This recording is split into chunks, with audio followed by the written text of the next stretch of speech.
নমস্কার বন্ধুরা, আজ আবার মাদার কিচেনের ব্লগ থেকে চলে এসেছি। এই যে মাছের মাথা ভাজছি, এই যে এটা হলো বোয়াল মাছের মাথা। এটা দিয়ে একটা রেসিপি করব। হ্যাঁ, দেখতে থাকুন কী কী দিয়ে করছি।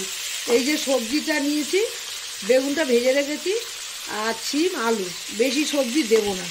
আর একটা মানে পদ দেব, সেটাও দেখাবো। এই যে ভেজে নিয়ে তারপর দেখাবো। শুধু কাঁচা লঙ্কা, নুন, হলুদ এইটা দিয়ে খুব বেশি মশলা টশলা দেবো না, কম মশলায় চটজলদি রান্না করব। আমার মাছের মাথাটা অনেকটাই ভাজা হয়ে গেছে। কী কী দেবো আমি দেখাবো বন্ধুদের। এটা বোয়াল মাছের মাথা একটু ভালো করে ভেজে নিয়েছি, কড়া করে।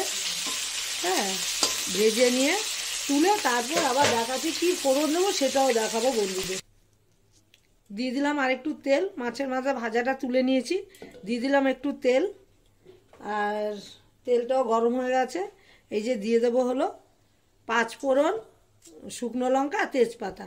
এটা দিয়ে দিলাম। এটার মধ্যে দিয়ে দেবো পেঁয়াজ, একটু, খুব বেশি দিলাম না, অল্পই দিয়েছি। এই যে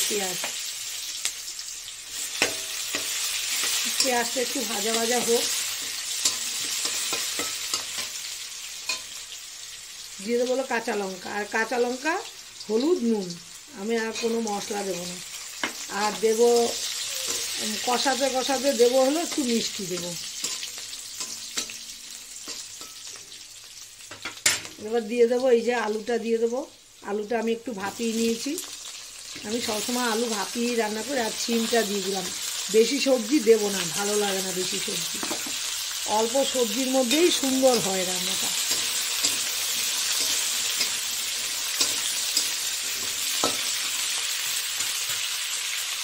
নুন হলুদটা দিয়ে দিলাম।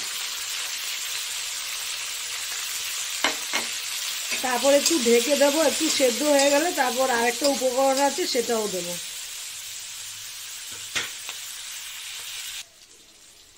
আমার সিম আর আলুটা অনেকটাই মানে সেদ্ধ হয়ে গেছে। এইবার দিয়ে দেবো হলো এই যে শীষ পালং। মানে খুব শীষ হয়নি, এই যে মোটামুটি, মানে যেমন পুরোটাই পাতা থাকে না, শুধু শীষ। আমার পাতাও আছে, শীষ পালং মানে কচি শীষ পালং। এইটা দিয়ে করব। ভালো করে ধুয়ে আমি জল ঝরিয়ে রেখেছি, যাতে জল বেশি না বেরোয়। কারণ এগুলোতে তো জল দেওয়া যায় না। পাতা পুতা রান্নায় জল দিলে একদমই ভালো লাগে না। একদম হালকা আঁচে করব। আমার তো নুন হলুদ সবই দেওয়া হয়ে গেছে। একদম হালকা আঁচে করব। হালকা আঁচে করলেই তরকারি স্বাদ বাড়ে। কড়া আঁচে করলে হয়তো সেদ্ধ হয়ে যাবে, পুড়ে যাবে, সেটার কোনো স্বাদ থাকে না। আমি জানি আর কি, আমার আইডিয়াতে যা বলে। বন্ধুদেরও আইডিয়া আছে জানি, আমার আইডিয়াতে তাই বলে। এবার এটা ঢেকে দেবো, দিয়ে আস্তে আঁচ করে দেবো, সিদ্ধ হোক। তারপর আমার পালং শাকটা, শীষ পালংটা অনেকটাই সেদ্ধ হয়ে গেছে। এই যে বন্ধুরা দেখুন,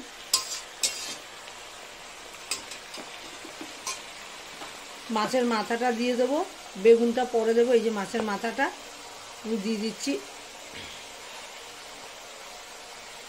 একদম কড়া করে ভেজেছি আমি। মাছ কম মানে ভাজি, কিন্তু মাছের মাথাটা, আবার বিশেষ করে বোয়াল মাছের মাথা, এগুলিকে ভালো করে না ভাজলে কিন্তু বাই চান্স যদি গন্ধ করে আর কি, করবে না যদিও, তবুও আর কি।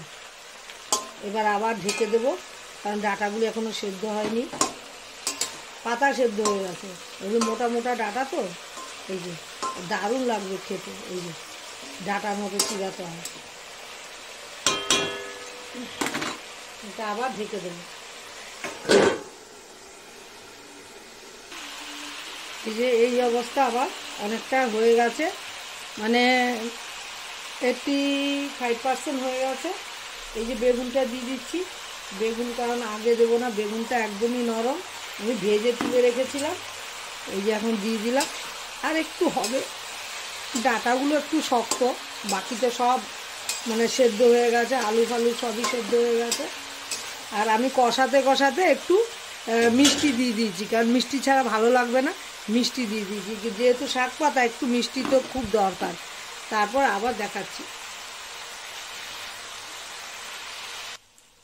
আমার রেসিপিটা হয়ে গেছে। বোয়াল মাছের মাথা দিয়ে শীষ পালং দিয়ে, মানে চচ্চড়ি না, ঠিক শাকের মতোই, কারণ কোনো বাটা মশলা তো আমি দিইনি এটার মধ্যে, নুন হলুদ কাঁচা লঙ্কা আর মিষ্টি ছাড়া কিছুই দিইনি। দেখতে দেখুন কেমন হয়েছে, দেখতে দারুণ হয়েছে, খেতেও দারুণ হবে। এখন শীতের সময়, মানে শীত চলে যাচ্ছে যদিও, হ্যাঁ, বোয়াল মাছের মাথা দিয়ে করেছি, দারুণ হয়েছে দেখতে। আমার মতো একদম বন্ধুরা কিন্তু করে খেতে পারেন, ট্রাই করতে পারেন। আর ভালো লাগলে লাইক শেয়ার কমেন্ট করে সাবস্ক্রাইব করতে একদমই ভুলবেন না। সবাই ভালো থাকেন, সুস্থ থাকেন, আমিও ভালো থাকলে ডেইলি কিছু না কিছু রান্না আমি দিয়ে যাবো।